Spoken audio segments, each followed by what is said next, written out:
উপস্থিতি আসসালামু আলাইকুম ওয়া রাহমাতুল্লাহি ওয়া বারাকাতুহু। আজ বেদনা বিদুর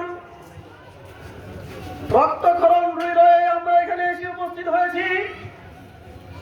সেন্ট মার্টিন থেকে বাংলা বান্দা, আখাইডং থেকে মনাগাসা পর্যন্ত এই বাংলাদেশের ভিতরে 18 কোটি মুসলমানের বাংলাদেশে তথাকথিত একজন উগ্রবাদী হিন্দু সম্প্রদায় ইসকন, যারা আমাদের প্রতি, মুসলমানদের প্রতি, এই বাঙালির বাংলাদেশের মানুষের জন্য হুমকি স্বরূপ হয়ে দাঁড়িয়েছে।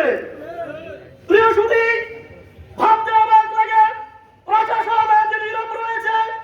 তিতুমিরের বাংলাদেশ, শাহজালালের বাংলাদেশ, শাহবাগের বাংলাদেশে আমার কেন ভূমিতে, আমার মাটিতে আমি আজ ইতস্তত করতেছি বাস করতে।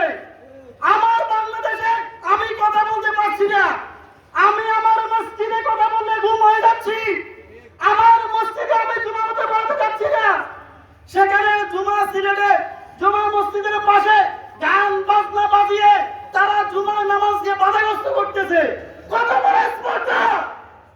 আমি প্রশাসনকে মহকুমা দরবার শরীফের পক্ষ থেকে স্পষ্টভাবে বলে দিতে চাচ্ছি, এটা তিতুমিরের সৈনিক, শাহজালালের সৈনিক, শাহ ওয়ালিউল্লাহ সৈনিক।